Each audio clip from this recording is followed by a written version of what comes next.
নমস্কার বন্ধুরা, ওর কিচেনে আবারও সবাইকে স্বাগত। আশা করছি সবাই খুব ভালোই আছেন, আমিও ভালো আছি। আজকে হাজির হয়েছি একটু অন্যরকমভাবে সর্ষে পোস্ত বাটায় আড় মাছের ঝালের রেসিপি নিয়ে, তাই ভিডিওটি স্কিপ না করে পুরোটা দেখার অনুরোধ রইল। এখানে আমি 6 পিস আড় মাছ নিয়েছি। আড় মাছের মধ্যে 1 চামচ লবণ, 1 চামচ হলুদ আর 1 চামচ সর্ষের তেল খুব ভালো করে মেখে রেখে দেব। আমার চ্যানেলের এই রান্নাগুলো যদি আপনাদের ভালো লেগে থাকে তাহলে লাইক, কমেন্ট আর শেয়ার করে দেবেন। আর আমার চ্যানেল এখনও না সাবস্ক্রাইব করা থাকলে চ্যানেলটিকে সাবস্ক্রাইব করে বেল বাটনটি প্রেস করে পাশে থাকবেন। আর মাছটাকে এখন আমি একটা সাইডে রেখে দেব। এবার শিলের মধ্যে মশলা বেটে নেব। সেই জন্য নিয়ে নিলাম আদা, কাঁচা লঙ্কা আর দিচ্ছি বড় চামচের 1 চামচ সাদা কালো সর্ষে। তার সাথে দিয়ে দিচ্ছি অল্প একটু লবণ আর অল্প অল্প জল দিয়ে একদম মিহি করে মশলাটাকে বেটে তুলে রাখবো। বেশিরভাগটা আড় মাছ কিন্তু আদা, রসুন, পেঁয়াজ দিয়েই আমরা রান্না করে থাকি, তবে এইভাবে আদা, কাঁচা লঙ্কা আর সর্ষে পোস্ত দিয়েও কিন্তু খুব একটা খারাপ লাগে না। তাই বলবো একবার হলেও এইভাবে আড় মাছের রেসিপিটা একবার ট্রাই করতে। এবার কড়াই বসিয়ে নিয়ে কড়ার মধ্যে সাদা তেল ভালো করে গরম করে নেব। তারপরে তেলের মধ্যে অল্প একটু লবণ আর হলুদ দিয়ে দেব, যাতে মাছগুলো ভাজার সময় কড়াই আর লেগে না যায়। যে কোনো মাছ ভাজার সময় একটু কড়াই তেলের মধ্যে অল্প করে লবণ আর হলুদ দিয়ে দেবেন, তাহলে দেখবেন মাছগুলো আর কড়ার মধ্যে ধরবে না। আর মাছগুলোকে একটু কড়া করেই কিন্তু ভেজে নিতে হবে। এখন এই আড় মাছগুলোকে আমি একটা প্লেটের মধ্যে তুলে নিলাম। এবার ওই তেলের মধ্যেই লম্বা করে কেটে রাখা আলুগুলোকেও কিন্তু ভেজে নেব। আর এই আলুগুলোকেও একটু লালচে করেই কিন্তু ভেজে নিতে হবে। আর এই আড় মাছের রেসিপিটা কিন্তু একদম গরম গরম ভাতের সাথেই খেতে দারুণ লাগে। আলুটাকেও লাল করে ভেজে তুলে নিয়েছি। এবার ওই তেলের মধ্যেই ফোড়নে দেব 1/2 চামচ কালো জিরে আর একটা শুকনো লঙ্কা। শুকনো লঙ্কাটাকে একটু ফাটিয়ে দিয়েছি। এবার আমি ফোড়নটা সুন্দর করে দিয়ে নিলাম। তারপরে দিয়ে দিচ্ছি পেঁয়াজ কুচি, আর পেঁয়াজ কুচিটাকে একদম মিহি করে কেটে নিতে হবে। এবার এই পেঁয়াজ কুচিটাকেও কিন্তু খুব বেশি লাল করব না, একটু হালকা লালচে কালার করে ভেজে নেব। বেশ কিছুক্ষণ ধরে পেঁয়াজটাকে নাড়াচাড়া করে একটু হালকা লালচে কালার করে ভেজে নিয়েছি।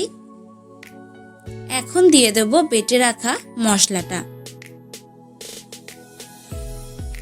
আর তারই সাথে দিয়ে দেব 1 চামচ হলুদের গুঁড়ো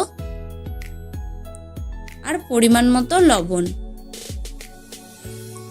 এবারে কিন্তু মশলাটাকে খুব ভালো করে কষিয়ে নেব।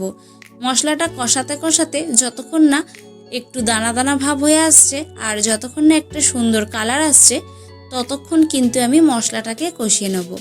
গ্যাসের ফ্লেমটা একদম মিডিয়ামে রেখে মশলাটাকে ভালোভাবে কষিয়ে নিচ্ছি।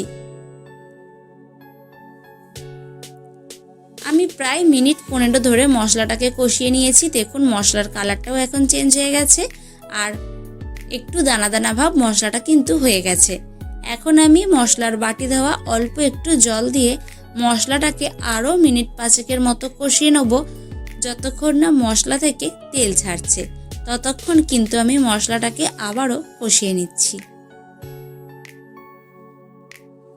দেখুন 5 মিনিট পর মশলা থেকে সুন্দরভাবে তেল ছেড়ে দিয়েছে।